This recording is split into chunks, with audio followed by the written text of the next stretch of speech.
श्री शिवाय नमस्तुभ्यम। हर हर महादेव। कैसे हो भक्तों? आपका अपना YouTube चैनल महादेव शक्ति में आपका स्वागत है। भक्तों, आज की वीडियो में मैं आपसे बात करने वाला हूँ मात्र 11 सोमवार में हम किस प्रकार से शिवलिंग की पूजा करें, कौन सी वस्तु शिवलिंग पर अर्पित करें और कौन सी वस्तुएं शिवलिंग से शिव मंदिर में से हम अपने घर लेकर आए, जिससे कि घर की समस्त कष्ट दूर हो जाए। किसी भी प्रकार का कष्ट हो, आपकी कोई भी परेशानी आपके जीवन में हो, धन अभाव हो या कर्ज से परेशान हो या घर में बहुत अधिक कलह कलेश रहता हो, परिवार के सदस्यों में आपस में नहीं बनती है, परिवार में बहुत अधिक कलह कलेश रहता है, आपस में जो रिश्ते वह बिगड़ते जा रहे हैं, तो इस अवस्था में आपके लिए यह उपाय एक चमत्कार की तरह काम करेगा। इसके अलावा अगर आप पितृदोष से परेशान हैं और पितृदोष की वजह से आपके जीवन में बहुत सी परेशानियां बनी हुई है, घर में किसी भी प्रकार का मांगलिक कार्य नहीं हो रहा है, बच्चे बड़े हो गए लेकिन शादी नहीं हो पा रही है, घर में धन बहुत आता है लेकिन टिकता नहीं है, या फिर धन का आगमन ही नहीं होता है, आप कितना भी धन कमाते हैं कर्ज में ही फंसे रहते हैं, बड़े से बड़ा व्यापार होता है, पितृदोष अगर आपके घर में है तो व्यापार चलना ही बंद हो जाता है, आप जहां भी पैसा लगाते हैं वह पैसा डूब जाता है। अगर ऐसी स्थिति है तो समझ लीजिए आपके घर में पितृदोष है, संतान नहीं होती है, वंश की वृद्धि रुक जाती है, यह भी पितृदोष होता है। कई प्रकार से पितृदोष के लक्षण होते हैं। अगर हमारे पितृ नाराज होते हैं तो हमें वह तरसाते हैं और हमारी परेशानियां बढ़ाते हैं, तो इसके लिए आज का उपाय बाण राम की तरह काम करेगा। घर में वास्तु दोष की वजह से परेशानी है तो इस उपाय को जरूर करें। अगर आप विश्वास के साथ यह उपाय जरूर करेंगे तो आपके घर से निश्चित ही पितृदोष समाप्त हो जाएंगे। वीडियो को पूरा जरूर देखें और विश्वास के साथ इस उपाय को जरूर करें।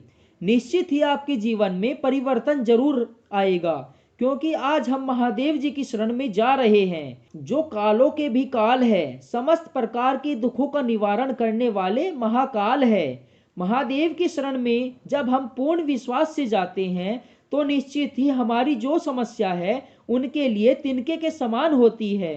इसलिए आपको बोल रहा हूं, अगर आप महादेव पर पूरा विश्वास है तो आप इस उपाय को जरूर करें।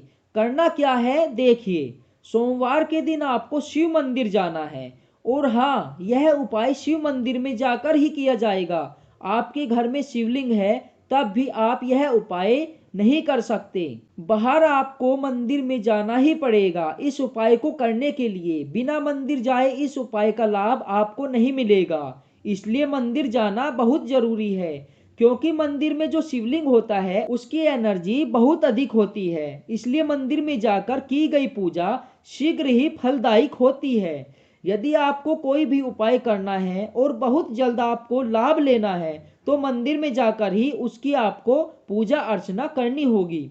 किसी भी देवी देवता के मंदिर में जाकर अगर हम पूजा करते हैं और उस देवता की हम घर पर भी पूजा करते हैं, उसमें बहुत फर्क होता है।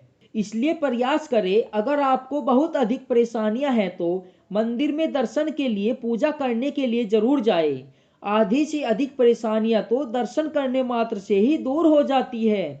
मंदिर में पैर रखने मात्र से ही नकारात्मक ऊर्जा दूर हो जाती है। इसलिए प्रयास करें कि यह उपाय मंदिर में जाकर ही करें। अगर आपको शिव मंदिर जाना हो तो भगवान भोलेनाथ की पूजा सामग्री आपके पास जरूर होनी चाहिए। पूजा की सामग्री में सर्वप्रथम जलाभिषेक की सामग्री होती है। अगर आपके पास कच्चा दूध हो तो कच्चा दूध लेकर जरूर जाए। पंचामृत की व्यवस्था हो तो दूध, दही, शहद, शक्कर, घी मिलाकर पंचामृत बनाकर उसको भी आप जलाभिषेक कर सकते हैं, या इन सामग्रियों से आप अलग भी अभिषेक कर सकते हैं, जैसे कि पहले दूध से, दही से, घी से, शक्कर से और बारी बारी से इन सभी से अभिषेक कर सकते हैं। बहुत से भक्त सोच रहे होंगे कि हमारे पास पंचामृत नहीं है तो हम क्या करें। जरूरी नहीं है कि आप पंचामृत ही लेकर जाए भक्तों, आप खाली जल में गंगा जल मिलाकर भी आप उसका जलाभिषेक कर सकते हैं।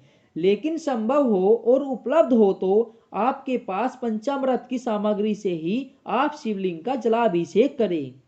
पंचामृत से अभिषेक करने से मन को शांति और समस्त प्रकार की परेशानियों से मुक्ति मिलती है। चाहे आप सुख समृद्धि की कामना हो या संतान की कामना या विवाह की कामना, रोगों से मुक्ति चाहते हैं और घर से बहुत अधिक धन का वैभव चाहते हैं, तो कोई भी और विशेष मनोकामना हो, समस्त प्रकार की मनोकामना पंचामृत की अभिषेक करने से शीघ्र ही मनोकामना पूर्ण हो जाती है। संभव हो तो पंचामृत की व्यवस्था जरूर करें, लेकिन अगर पंचामृत नहीं है तो परेशान होने की आवश्यकता आपको नहीं है। आपके पास जो भी सामग्री है भगवान भोलेनाथ को अभिषेक करने के लिए वह लेकर जाइए और जल जरूर लेकर जाना चाहिए। उसमें थोड़ा सा गंगा जल मिश्रित कर लेना चाहिए। जल को घर से ही लेकर जाना है। शास्त्रों में बताया गया है कि जो भी वस्तु आप अपने घर से लेकर मंदिर जाते हैं, यदि हम लोटा भरकर घर से ही लेकर जाते हैं तो उस जल में समस्त पवित्र नदियों का जल वितरित हो जाता है। जो जल हम अपने घर से लेकर जाते हैं शिवलिंग पर अभिषेक करने के लिए, तो इसमें समस्त प्रकार की पवित्र नदियों का जल समाहित होता है। इसके अलावा भगवान भोलेनाथ के अभिषेक करने के लिए जब हम घर से जल भरकर ले जाते हैं और अभिषेक करते हैं तो हमारे घर के समस्त प्रकार के दोष समाप्त हो जाते हैं। चाहे पितृदोष हो, वास्तु दोष हो, किसी भी प्रकार का ग्रह दोष हो, परिवार के किसी भी सदस्य के ऊपर किसी भी प्रकार की नकारात्मक ऊर्जा हो या किए कराए का असर हो, किसी भी प्रकार की समस्या हो, जो नेगेटिव एनर्जी होती है वह सभी समाप्त हो जाती है। इस जल से जब हम भगवान भोलेनाथ जी का अभिषेक करते हैं, इसलिए जब हम मंदिर जाते हैं जल को हमें घर से ही लेकर जाना चाहिए। बहुत से लोगों का कहना होता है कि मंदिर में ही जल की व्यवस्था होती है, वहीं से जल भरकर शिवलिंग पर अर्पित कर देते हैं। इससे आपको कोई फायदा नहीं मिलने वाला है।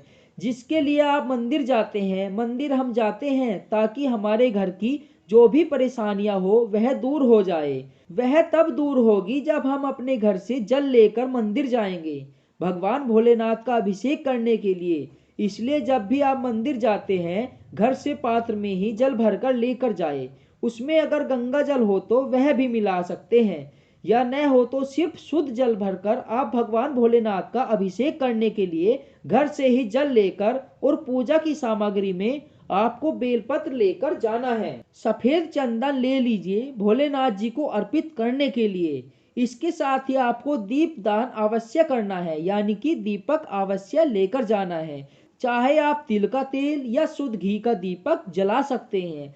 आपको मंदिर में एक दीपक जरूर जलाना है। आपको अगर सफेद पुष्प मिल जाए या उपलब्ध हो तो उसको भी अवश्य लेकर जाए। यदि आपको सफेद पुष्प नहीं मिलता है तो परेशान होने की जरूरत नहीं है, लेकिन आसानी से अगर मिल जाए तो जरूर लेकर जाए। सुबह आपको शिव पूजन के लिए यह सब सामग्री लेकर शिवालय जाना है, शिव मंदिर जाना है, जहां पर आपको भगवान भोलेनाथ की पूजा अर्चना करनी है। एक चीज और आपको बता दूं, अगर आपके घर के आसपास कोई ऐसा मंदिर हो, यानी कोई ऐसा शिवलिंग हो जो पीपल के वृक्ष के नीचे हो, ऐसे शिवलिंग का पूजन करने से आपको शीघ्र ही लाभ होगा। अगर ऐसा शिवलिंग है तो आप वहां जरूर जाइए, नहीं तो आपके आसपास जो भी कोई मंदिर है वहां जाकर आप पूजन कर सकते हैं। सर्वप्रथम भगवान भोलेनाथ जी पर थोड़ा सा जल अर्पित कीजिए। उसके बाद पंचामृत अर्पित करें, या जो भी आप अभिषेक करने के लिए लेकर सामग्री गए हो उसी से आप अभिषेक कर सकते हैं।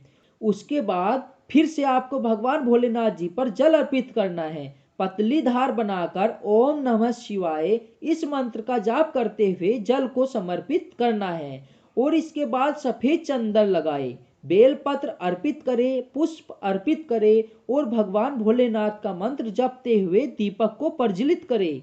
आज के दिन एक विशेष चीज भगवान भोलेनाथ जी को आपको अर्पित करनी है। भगवान भोलेनाथ जी की पूजा में 108 संख्या की विशेष महत्व बताई जाती है। 108 की संख्या में जब हम भगवान भोलेनाथ को कोई वस्तु अर्पित करते हैं तो भगवान भोलेनाथ उस कामना को अवश्य ही पूर्ण करते हैं। जिस कामना के लिए हम उनकी पूजा कर रहे हैं, हमारे जीवन की जो भी समस्या हो, अगर आप भगवान भोलेनाथ जी पर 108 आंकड़े के पुष्प या फिर 108 बेलपत्र या 108 धतूरा या कोई भी उनकी प्रिय वस्तु अर्पित करते हैं, इसका बहुत ही शीघ्र आपको लाभ प्राप्त होता है। तो आपके पास कोई भी सामग्री 108 की संख्या में हो तो अवश्य ही आप अर्पित कर दीजिए, जो आपको बहुत आसानी से मिल जाए। आपको बहुत आसानी से मिल जाने वाली चीज हम उस पर बात करते हैं। सबके घर में चावल होता है। अपने घर से अखंडित चावल, अखंडित मतलब बिना टूटा हुआ चावल, उसे अखंडित चावल कहा जाता है। ऐसे चावल को आपको 108 की संख्या में गिनकर लेकर जाना है। एक एक चावल का दाना अपने दाहिने हाथ से उठाकर भगवान भोलेनाथ जी पर अर्पित करें। ओम नमः शिवाय का जाप करते रहे। कोई भी मंत्र आप जाप कर सकते हैं। यह साधारण सा मंत्र इसलिए बता रहा हूँ क्योंकि यह सबको आसानी से याद हो जाता है। लेकिन अगर आप किसी और मंत्र का जाप करना चाहते हैं तो उस मंत्र के द्वारा भी भगवान भोलेनाथ जी का अभिषेक कर सकते हैं, पूजन कर सकते हैं। जैसे कि महामृत्युंजय मंत्र अगर आप जाप कर पाते हैं या फिर तांडव सूत्र आप जाप कर पाते हैं, जिस भी मंत्र के द्वारा आप भगवान भोलेनाथ जी की पूजा करने में सामर्थ्य दिखा सकते हैं, उस मंत्र के द्वारा आप पूजा पाठ कर सकते हैं। और 108 दाने चावल अर्पित करने के बाद भगवान भोलेनाथ जी की आरती कपूर से करनी है। आपके मन की जो भी कामना है भगवान भोलेनाथ जी से उसे पूर्ण करने के लिए प्रार्थना कीजिए और थोड़े समय मंदिर में बैठकर भोलेनाथ जी का स्मरण कीजिए। अपनी जो भी परेशानी हो, जो भी समस्या हो, किसी भी प्रकार के संकट से आप घिरे हैं, भगवान भोलेनाथ जी के मंदिर में बैठकर उनसे बोलिए कि बाबा मेरी समस्या, यह संकट, इनका समाधान करो, इनका निवारण करो। विश्वास करो बाबा भोलेनाथ आपके संकट, आपकी समस्या बहुत ही जल्द दूर कर देंगे। मन की जो भी कामनाएं भगवान भोलेनाथ जी से उसे पूर्ण करने के लिए जरूर कहिए। जब भी भगवान भोलेनाथ जी के मंदिर जाते हो, थोड़े समय मंदिर में अवश्य जरूर बैठना चाहिए। शांत मन से बैठकर अपने मन की प्रार्थना कहनी चाहिए। अगर कोई भी समस्या नहीं है फिर भी थोड़ी देर तक जरूर बैठना चाहिए। मन ही मन भगवान भोलेनाथ को धन्यवाद जरूर दे उस चीज के लिए जो भी भगवान भोलेनाथ जी ने हमें प्रदान की है। अब आप कहेंगे कि इससे विशेष क्या चीज है, हम तो हर बार ही भगवान की पूजा करते हैं। देखिए इस पूजा के विशेष महत्व यह है, आपको हर सोमवार को एक ही समय पर मंदिर जाना है। मतलब सुबह को अगर आप 7 बजे मंदिर जाते हो तो सोमवार को आपको 7 ही बजे मंदिर जाना है। 5 या 10 मिनट का अंतर हो जाए तो चलेगा, लेकिन ऐसा नहीं है कि 7 बजे जाए उसके अगले दिन आप 9 बजे जाए। एकदम एक ही समय पर आपको मंदिर जाना है। सोमवार के दिन तो आपको अवश्य ही टाइम पर मंदिर जाना है। दूसरा, जो भी सामग्री आप भगवान भोलेनाथ जी की पूजा के लिए लेकर जा रहे हैं 108 की संख्या में, अगर आप चावल के दाने लेकर जा रहे हैं या फिर आंकड़े के पुष्प लेकर जा रहे हैं या फिर बेलपत्र लेकर जा रहे हैं, कोई भी सामग्री जो आप 108 की संख्या में लेकर जा रहे हैं, हर सोमवार को वही सामग्री 108 की संख्या में आपको हर बार लेकर जानी है। और काले या नीले वस्त्र धारण करके आपको मंदिर में नहीं जाना है। इस बात को भी आपको ध्यान में जरूर रखना है। और हर सोमवार को आपको मंदिर जाना ही होगा जब तक आपकी कामना पूर्ण नहीं हो जाती। लगातार आप पूरे धैर्य के साथ, पूरे विश्वास के साथ आप शिव मंदिर जाएंगे हर सोमवार के दिन। वैसे मुझे पूरा विश्वास है कि 11 सोमवार में आपकी कोई भी कामना हो पूर्ण हो जाएगी। और अगर पूर्ण नहीं होती तो थोड़ा समय लगता है, क्योंकि कई बार पूजा पाठ करने के बाद भी बहुत समय लग जाता है। इसलिए आप धैर्य बनाए रखिए, लगातार शरण में रहिए, आपकी कामना अवश्य ही पूर्ण होगी। चाहे कोई भी समस्या हो, वही समस्या जरूर खत्म होगी। भगवान भोलेनाथ जी की शरण में गए हो तो मन में विश्वास रखिए, हर समस्या जरूर दूर होगी। जब भी आप शिवलिंग पर जल अर्पित करते हैं उसके बाद प्रसाद के रूप में आपको जल अपने पात्र में घर वापस लेकर जरूर आना है। शिवलिंग की जल धारा से जो गिरता हुआ जल होता है वह जल आपको पात्र में लेकर आना है। ध्यान रखना है, जो आप जल लेकर घर से जाते हो उस जल को शिवलिंग पर पूरा जल अर्पित करना है। पूरा जल को चढ़ाना है। उसमें से बचा हुआ जल आपको घर नहीं लाना है, वह जल आपको पूरा शिवलिंग पर चढ़ाना है। और जो जल जलधारी से नीचे गिरता है उसमें से आपको जल को लेकर घर आना है। पूरे घर में उस जल को छिड़कना है, घर के कोने कोने में उस जल को छिड़कना है और हर घर के सदस्य के ऊपर जल का छिड़काव जरूर करना है। सबके ऊपर से नकारात्मक ऊर्जा दूर हो जाएगी, आपके घर से नकारात्मक ऊर्जा खत्म हो जाएगी। और मुख्य द्वार पर भी उस जल का छिड़काव जरूर करना है। तो भक्तों, आपको यह उपाय एक बार जरूर करना है। आपको यह वीडियो कैसी लगी एक बार कमेंट करके बताएं। वीडियो पसंद आई हो तो लाइक जरूर करें और आप हमारे चैनल को सब्सक्राइब जरूर कर लीजिए। आज के लिए बस इतना ही, मिलते हैं अगली वीडियो में। तब तक के लिए श्री शिवाय नमस्तुभ्यम। हर हर महादेव।